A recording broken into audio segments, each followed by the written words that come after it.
రాజేంద్రనాథ్ రెడ్డి గారు, ప్రశాంత్ రెడ్డి గారు టెలిఫోనిక్ సంభాషణ నిశితంగా పరిశీలించినట్లయితే ఒక్క విషయం చాలా స్పష్టంగా తెలుస్తూ ఉంది. పెద్దల పట్ల అగౌరవంగా మాట్లాడడం.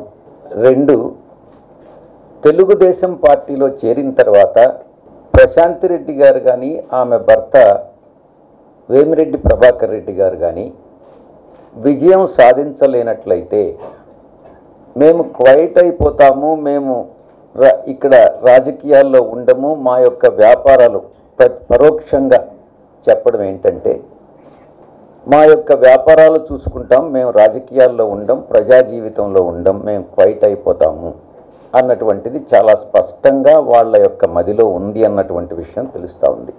అంటే తన వ్యాపారాలు ఏదైతే ఉన్నాయో అది దుబాయ్లో కానీ, సింగపూర్లో కానీ, ఇండోనేషియాలో కానీ, ఆఫ్రికాలో కానీ, ఇక్కడ భారతదేశంలో కానీ ఆ వ్యాపార లావాదేవీలు చూసుకుంటారే కానీ ప్రజా జీవితంలో వీళ్ళు ఉండరు అన్నటువంటిది ఘంటాపదంగా చెప్పొచ్చు. వాళ్ళ మనోభావాలనే వాళ్ళు వ్యక్తం చేయడం జరిగింది. ప్రశాంత్ రెడ్డి గారి మనోభావాలు కానీ, ఆమె భర్త మనోభావాలు కానీ దీన్ని బట్టి చాలా స్పష్టంగా తెలుస్తుంది. ఇప్పుడు నెల్లూరు ప్రజలే నిర్ణయించుకోవాలి. మీకు అనుక్షణం ఎల్లవేళలా మీ సమస్యల్ని ఆకలింపు చేసుకొని మీతో పాటు సహజీవనం చేసేటటువంటి వ్యక్తులు వైఎస్ఆర్సీపీ అభ్యర్థులు.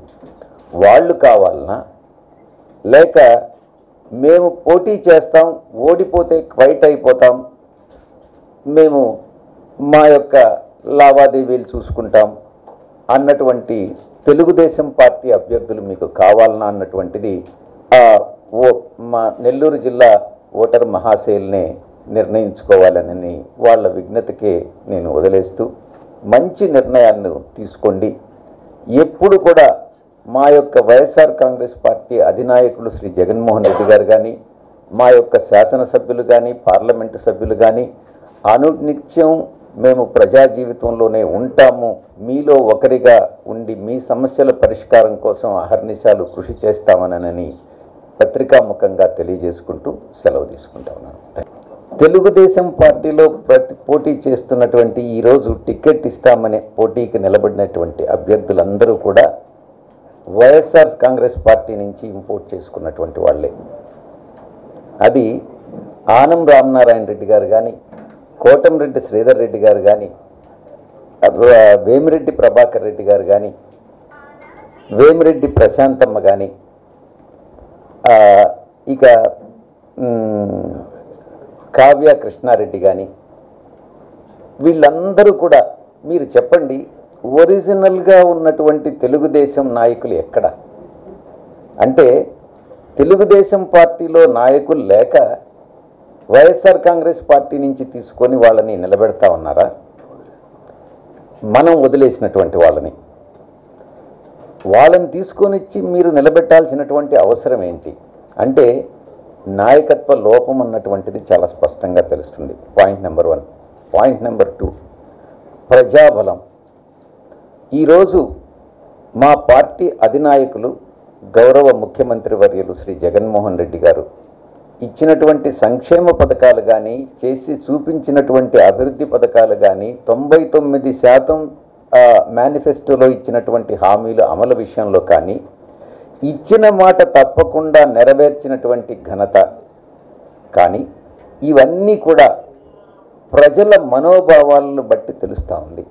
మీరు సిద్ధం యాత్రలో, బస్సు యాత్రలో ఒకటి నేను అర్థం చేసుకున్నది, ఆయన్ని కలవంగానే ఆయన బస్సు దిగి ప్రజల్లో మమైకమై వాళ్ళతో మాట్లాడుతున్నప్పుడు ఆ వచ్చేటటువంటి ఆనంద బాష్పాలు కానీ, కొన్నిసార్లు మాట రాకుండా వాళ్ళు ఏం మాట రానటువంటి పరిస్థితి కానీ, అంటే ప్రేమతో ఆప్యాయంగా ఆ ఎమోషనల్ ఫీలింగ్స్ని బట్టి ముఖ్యంగా బడుగు బలహీన వర్గాల్లో పేదలు, బీసీలు, ఎస్సీలు, ఎస్టీలు, మైనారిటీసు, వీళ్ళల్లో గుండె లోతుల్లో నుంచి వస్తున్నటువంటి ఆ యొక్క ప్రేమ కనబరుస్తున్నటువంటి ఆ ప్రేమను చూస్తే మా లక్ష్యం 175కు 175 సాధిస్తామనడంలో ఎటువంటి సందేహం లేదు.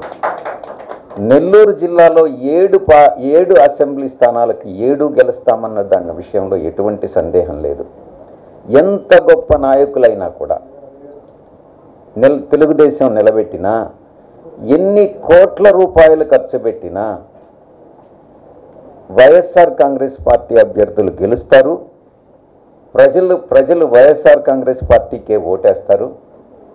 బహుశా వాళ్ళు డబ్బులు ఇస్తే తీసుకోవచ్చేమో తెలుగుదేశం పార్టీ వాళ్ళు, కానీ ఓటు మాత్రం వైఎస్ఆర్ కాంగ్రెస్ పార్టీకే వేస్తారు. సో కాబట్టి ఎటువంటి సందేహం లేదు.